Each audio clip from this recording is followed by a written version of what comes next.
اب تو حکم ہے نا کہ حرام کا ایک لقمہ اگر پیٹ میں اتارو گے، آقا نے کیا فرمایا؟ مطعمہ حرام وملبسہ حرام ومشربہ حرام، جس کا کھانا حرام کا ہو، جس کا پینا حرام کا ہو، جس کا پہننا حرام کا ہو، وہ چلچلاتی دھوپ کے اندر بھی کھڑے ہو کر اگر اللہ کے حضور دعائیں رو رو کر مانگتا پھرے، اللہ اس کی دعا کی طرف توجہ ہی نہیں فرماتا۔ تو دعا کی قبولیت کے لیے آقا نے شرط یہ رکھی ہے کہ انسان کی غذا حلال کی، تب اس کی دعا قبول ہوتی ہے۔ اور جن لوگوں کی غذائیں پاکیزہ تھی،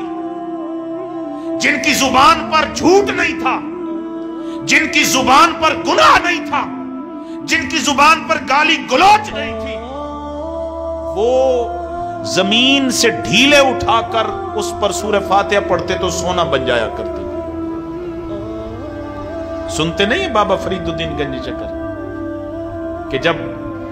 جس ٹیلے پر آپ کا مزار ہے اس کے نیچے مدرسہ تھا، ارد گرد جو پانی تھا وہ کڑوا تھا، مدرسے کے بچے پانی کے مٹکے اٹھا کر دور میٹھے کنویں سے بھرنے کے لیے جاتے تھے، تو بچوں کی محنت مشقت کو دیکھ کر فرماتے، بیٹے یہ جو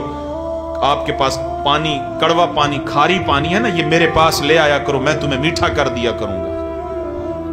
تو آپ سورہ فاتحہ پڑھتے، وہ میٹھا ہو جاتا۔ تو مولویوں کے ذہنوں میں تو اور کوئی جگہ آئے نہ آئے سمجھ بوجھ کی فتنہ ضرور پیدا ہوتا ہے، اور فتویٰ لگانے کا تو ٹھک خیال آتا ہے کہ اس پر فتویٰ لگا دیا جائے کہ یہ ایسا ہے۔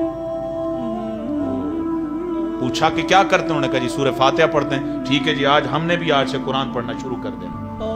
اب وہ سارے بچے بھی، قاری صاحب بھی، مولانا صاحب بھی قرآن پڑھتے جا رہے، مگر پانی میٹھا نہیں ہوتا۔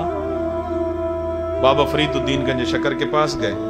کہنے لگے آپ جادو کرتے ہیں؟ ان کا نہیں، میں اللہ کا کلام پڑھتا ہوں، تم بھی پڑھتے ہو، لیکن تمہارے پاس زبان فرید والی نہیں ہے، زبان فرید والی۔ تو آقا علیہ الصلوۃ والسلام نے دعاؤں کی قبولیت کے لیے فرمایا جو بندہ چاہتا ہے کہ اس کی دعا قبول ہو، وہ حلال رزق کھائے اور رشتہ داروں کے ساتھ حسن سلوک کرے، رشتہ داروں کے ساتھ حسن سلوک کرے، پھر اللہ اس کی دعاؤں کو قبول کرے گا۔ تو آقا علیہ السلام نے فرمایا کہ اگر وہ نافرمانی نہ کرتے، اب یہاں پر ہمارے لیے بھی نکتہ ہے، یہ موسیٰ علیہ السلام کی قوم کے واقعات قرآن مجید میں بیان کر کے ہمیں بھی تو کچھ درس دینا چاہتا ہے نا اللہ تعالیٰ۔ بھئی موسیٰ علیہ السلام کی قوم کے واقعات ہیں، قرآن حضور پہ اتر رہا ہے، اس میں کیا پڑی ہے کہ قوم بنی اسرائیل کے واقعات یہاں بیان کیے جائیں؟ اللہ تعالیٰ ان کے واقعات بیان کر کے بتانا چاہتا ہے کہ میں نے ان پر اپنی عنایتوں کی کس طرح بارش کی، اور میری نعمتوں کے نتیجے میں کس طریقے سے انہوں نے میرے پیغمبر کی تعلیمات سے منہ موڑا۔ انی فضلتکم علی العالمین، فرمایا یہودیوں میں نے تمہیں تمہارے زمانے کے تمام لوگوں پر فضیلت دی، میں نے تمہیں اپنا محبوب بنایا، میں نے آسمان سے تمہارے اوپر کھانا نازل کیا، میں نے تمہارے لیے پانی کے چشمے بہا دیے، میں نے تمہیں فرعون سے نجات عطا کی، میں نے کون سی نعمت تھی جو تمہارے اوپر نہیں فرمائی، لیکن تم نے میرے نبی سے تم نے بغاوت کی، میرے نبی کی نافرمانی کی۔ یہی بات امت محمدیہ کو بتانا چاہتا ہے کہ قوم بنی اسرائیل میری محبوب ترین قوم تھی،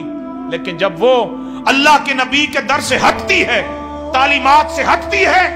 تو پھر میرا عذاب ان پر مسلط ہوتا ہے۔ یہ بات بتائی جا رہی ہے کہ میری سنت یہی ہے، میرا حکم یہی ہے، ما کان اللہ لیعذبہم وانت فیہم، کہ میں نے اپنے محبوب کے ہوتے ہوئے تمہارے اندر اپنا عذاب نازل نہیں کرنا، لیکن ان واقعات کو بھی مد نظر رکھو۔ اگر تمہارے ہاتھوں سے میرے محبوب کا دامن چھوٹ گیا، میرے محبوب کی دہلیز چھوٹ گئی، میرے محبوب کی نسبت چھوٹ گئی، میرے محبوب کا تعلق چھوٹ گیا، جس طرح قوم بنی اسرائیل پہ، سابقہ امتوں پہ، قوم ہود پہ، قوم سمود پہ، قوم بنی اسرائیل پہ میرا عذاب آیا، اگر تمہاری توجہ میرے محبوب سے ہٹ گئی تو تم پھر میرے عذاب کے لیے تیار رہے۔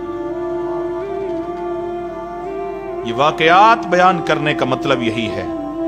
تو پھر کیا